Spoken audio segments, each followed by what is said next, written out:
Bonsoir à toutes, bonsoir à tous et bonsoir Vincent. Bonsoir. Vincent Zabus. Oui. Comment ça va? Très bien. Ouais. La fragilité des hommes, nouvelle BD. Vous en faites beaucoup des BD, hein. En tout cas celle-là c'est la petite dernière, on va dire. Vous êtes fragile vous? Un petit peu. Ouais. Oui. Comme tous les hommes en fait, non? Un peu sensible. Ouais. Comme tous les hommes, on cache bien, c'est ça que montre aussi cette. C'est un peu le sujet, oui. C'est l'idée que derrière l'apparence un peu mutique parfois, il y a une sensibilité cachée qui se révèle petit à petit. Ouais, c'est une très belle bande dessinée, on va en parler, c'est publié chez Dargaud. Avant ça, on va commencer par 3 petites questions, si vous voulez bien. Oui. Questionnaire de Proust, hein. Vous répondez du tac au tac. Vous êtes prêts? Allons-y. Si vous étiez, Vincent, un animal, ce serait quoi? Un écureuil. Ah oui. Je pensais que vous alliez me dire un hibou, parce que vous êtes fasciné par les hiboux. C'est vrai, aussi. J'aurais pu. Mais donc, le premier, c'est écureuil. Pourquoi? Le hibou, c'est nocturne. Alors ça, j'aime moins. Parce que c'est assez joli et ça saute partout. C'est vrai. Dans les arbres, ça m'aurait plu. Et puis ça rappelle Spirou, peut-être? Oui, ou Tic et Tac. Vous écrivez pour Spirou aussi. Oui, c'est ça. Si vous étiez un endroit sur la Terre, Vincent. Waouh, un endroit sur la Terre. Ouais, n'importe où. Je dirais en montagne, moyenne montagne. J'ai pas plus de précision que ça. D'accord, donc pas tout en haut. Pas tout en haut, là où il y a du soleil, on peut faire des balades. D'accord, genre le Jura, les Vosges. Voilà, exactement. Ouais. D'accord, on prend. Et si vous étiez, attention, un rêve? Un rêve? Ouais. Un rêve heureux déjà. Ouais, c'est mieux. Je sais pas, sans doute un rêve où je serais avec plein de gens. Le plaisir de partager, de vivre ensemble. Peut-être une troupe, non? Oui. Parce que vous venez, on est dans la BD, mais vous venez aussi du théâtre, on va en parler. Oui. Et vous en parlez dans cette bande dessinée, la fragilité des hommes. Voilà, elle est belle. Hein. Elle est belle, la couverture, je trouve. Vous êtes l'invité, en tout cas, de LCR, ce soir.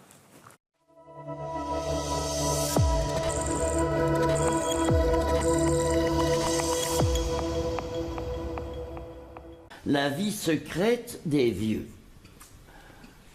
Alors, si je devais résumer l'intrigue, je dirais que c'est assez simple. J'ai 91 ans et j'ai envie de faire l'amour tous les soirs.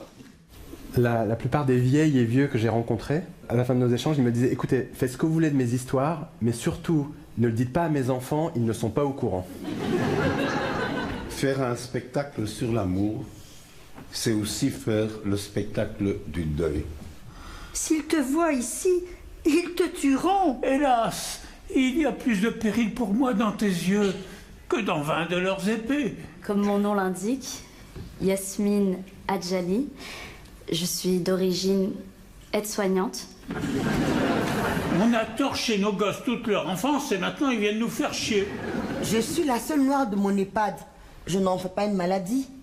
Mais Michel Sardou en boucle.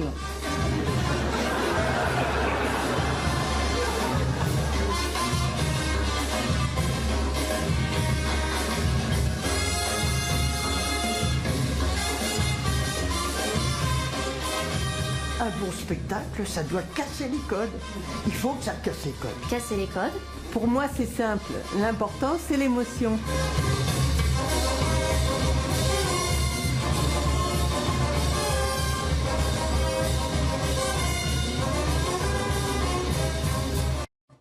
Voilà, la vie secrète des vieux. Mohamed El Khatib, ils étaient venus au Théâtre National la saison dernière. Fantastique travail. Il a travaillé avec les résidents d'un EHPAD. Ouais, c'est génial. Et je dis ça parce que ça me fait vraiment penser à votre bande dessinée. Pas que, évidemment, hein, mais c'est ce qu'on appelle du glanage théâtral. J'ai appris ça en lisant la dernière page de votre BD. C'est quoi du glanage théâtral? C'est le nom que j'ai donné. On ne l'appelle pas forcément officiellement comme ça, mais c'est quand on va à la rencontre des gens. Ouais. Donc, par exemple, avec la compagnie des bonimenteurs dont je fais partie, on fait du théâtre de rue. Et non seulement il y a des spectacles qui sont établis et qu'on va jouer en rue dans les festivals, mais aussi on est engagé régulièrement pour rencontrer les gens et en faire des spectacles ou des extraits de spectacles. Et par exemple, ici, j'étais allé à l'EHPAD de Nancy, qui nous avait demandé pour la fête de Saint-Nicolas, parce qu'à Nancy, ils fêtent aussi la Saint-Nicolas, d'aller à l'EHPAD et de rencontrer les vieux et de raconter, de collecter leurs souvenirs de Saint-Nicolas et de les lire après dans la rue pendant la fête. D'accord, et ça a bien fonctionné, j'imagine. Ah oui, c'était très émouvant, surtout qu'ils étaient à 500 mètres et les gens se rappelaient que les vieux étaient là, ils avaient des anecdotes très touchantes et ça avait été un chouette... Il y a une dame qui dit dans l'extrait, je ne sais pas si vous avez entendu, elle dit l'important c'est l'émotion. On est tous d'accord avec ce genre de phrase, mais le plus dur c'est de savoir la partager en fait. Il faut que ça sorte de nous. C'est ça le truc. Le théâtre c'est un levier pour ça ou pas? Oui, c'est tout à fait. C'est générer des émotions... aux spectateurs, mais aussi quand on fait ce genre de démarche, ou comme il y a dans la bande dessinée, la comédienne qui va la chercher chez les gens de cette petite ville, oui, Fanny, mais ça bouscule. Par exemple, on a joué avec les bonimenteurs au coin de ma rue, aux Fêtes Romanes, l'année passée, et on était en face d'une maison, parce que c'est là que le gradin s'installe, et après 2 heures, il y a une voisine qui est venue nous parler, elle était interpellée par le concept, et on a sympathisé avec elle, et après 1 heure, elle a commencé à nous raconter sa vie, qu'elle était figurante dans le cinéma depuis 40 ans, qu'elle avait tourné avec un tel, une telle. C'est ce genre de choses qu'on va chercher. On bouscule les habitudes, et alors les gens ont envie de nous parler d'eux. Donc on s'ouvre tout doucement, quoi, c'est ça. Les portes s'ouvrent. Alors je remarque, dans le spectacle, pas trop à mon avis, ils ont travaillé longtemps là-dessus, mais que c'est d'abord les femmes. Et vous le montrez bien dans votre BD, pour les femmes, il n'y a pas de problème. En gros, elles y vont, quoi. Ben, disons que alors c'est une expérience très limitée, hein, c'est la mienne, mais c'est vrai que dans ma pratique, c'est souvent ce que j'ai constaté. Aussi, quand je mettais en scène le théâtre amateur, ben, on a plus de femmes que d'hommes qui participent. Même déjà dans les écoles de théâtre. Hein. Oui, il y a plus de facilité à se livrer au niveau de l'émotion. Et pour les hommes, ça vient aussi, mais ça prend un peu plus de temps. Oui, c'est compliqué. Il y a l'exemple, par exemple, d'un certain Benoît Créteur, je crois, si je me souviens bien. Créteur, c'est un peu la grande gueule du village. Bon, ça se passe dans un petit village qui s'appelle Mouet. Il faut l'inventer. Ça existe ou... Ça existe vraiment. J'ai choisi le nom le plus ridicule possible. Je trouvais ça amusant. Oui. D'accord. Alors, lui, c'est la grande gueule du village. Et petit à petit... grâce enfin, on va pas raconter toute l'histoire, mais à cette Fanny qui va essayer de le faire parler, il s'ouvre, quoi. Oui, mais c'est un peu comme la sociologie d'un village. On voit qu'il y a des petites vérités qui sortent des cuisines où on lit des extraits de journaux intimes, où à un moment, dans le café qui réunit tout le village, en effet, il y a Benoît qui a une grande gueule, il y a le vieil alcoolique qui est dans le fond, qui parle pas trop aux gens, et tout d'un coup, à force d'être bousculé, alors ça sort, et là c'est sans filtre, et on apprend vraiment qui ils sont. Oui, et on voit leur fragilité. Et le titre effectivement de la bande dessinée, parce qu'il y a ça derrière ce vernis pas masculiniste, n'allons pas jusque là, mais simplement d'être un homme dans un village ou même en ville. Oui, de ne pas avoir l'habitude de causer en fait, de se livrer. Il y a comme une espèce de personnage social et on a du mal à en sortir. Et là il y a une première idée qu'à un moment, puisqu'il n'ose pas se montrer en public, il y a une cabine de téléphone et alors en l'ouvrant on compose un numéro et on entendra la confidence de quelqu'un, qui sont des procédés qui existent vraiment en théâtre de rue et que j'ai repris. Alors votre héros, si je puis dire, oui c'est un héros, hein, François, on le voit derrière vous là, il est grand François, il est grand, maigre, il est très angoissé. Et ce qui est chouette aussi dans la façon dont vous écrivez, je trouve, c'est qu'on le suit, parce qu'il y a l'auteur qui dit, on te voit, enfin vous le tutoyez, vous le suivez, et vous êtes comme témoin de sa chrysalide en fait, parce que c'est un peu une chrysalide, hein, il va s'ouvrir. Oui.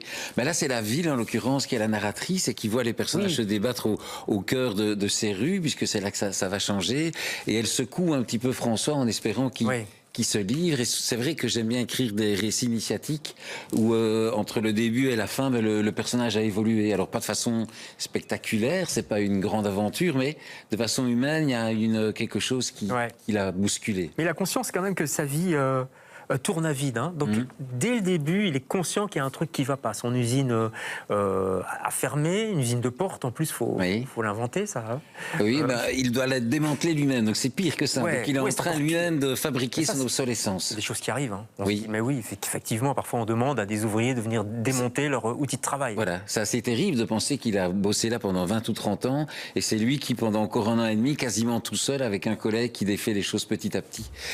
Et ça ressemble à une métaphore de sa vie, en fait, où il est bloqué dans cette petite ville avec son copain, ils ont 45-50 ans, ils se disent, mais enfin, on était là quand on était ado et on n'a pas bougé. Ouais, c'est fou. Son copain qui veut lui donner un déclic, évidemment. Michel.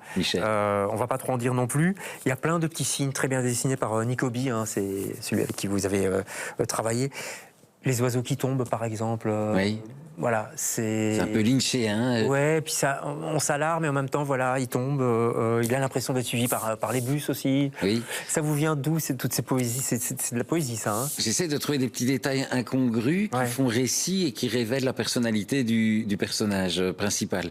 En effet, François, il a cette drôle d'impression, c'est d'être suivi par les bus, ce qui est totalement ridicule, mais ça montre cette sensation qu'il a l'impression d'être observé, mais de façon avec un petit décalage comique. C'est comme un moment il marche et il y a des oiseaux qui tombent, et ça peut réellement arriver, il y a des oiseaux qui meurent à cause d'une terreur ou de froid et qui peuvent mourir comme ça. Et il dit, mais tout d'un coup, il se balade la nuit et il y a plein d'oiseaux morts qui tombent à ses pieds. Et il se dit, mais pourquoi justement à mes pieds?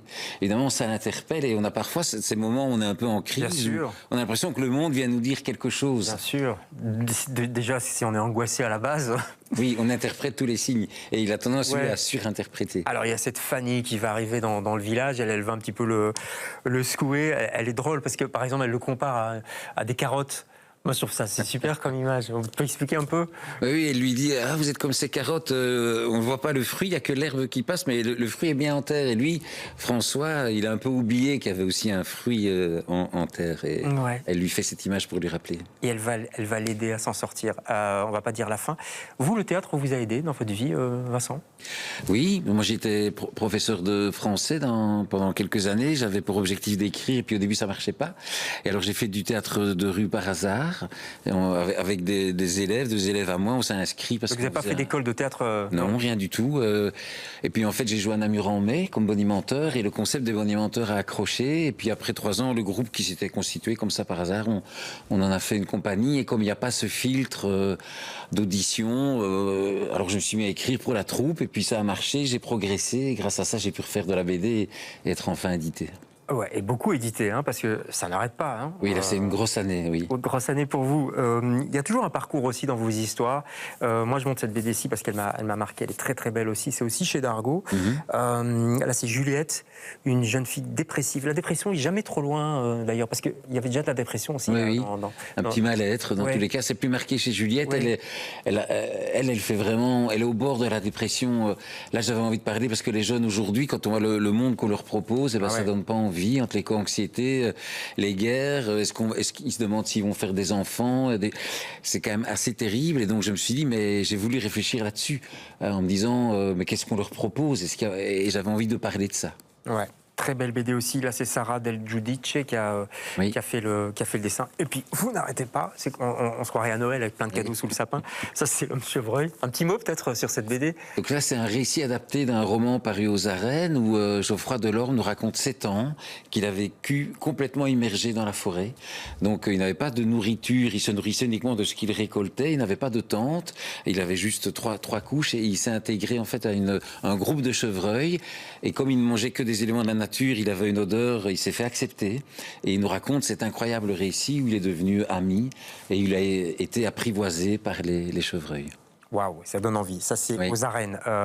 3 bandes dessinées, il y en a d'autres. Hein. Il y en a une il n'y a pas tellement longtemps non plus. Vous dormez de temps en temps, Vincent? Oui, c'est-à-dire que je pars jouer le week-end et puis la semaine j'écris et donc j'ai un chouette équilibre comme ça entre les 2 activités théâtrales. Mais vous dormez ou pas? Oui, je dors. Allez, ça nous rassure parce que en plus vous êtes lecteur.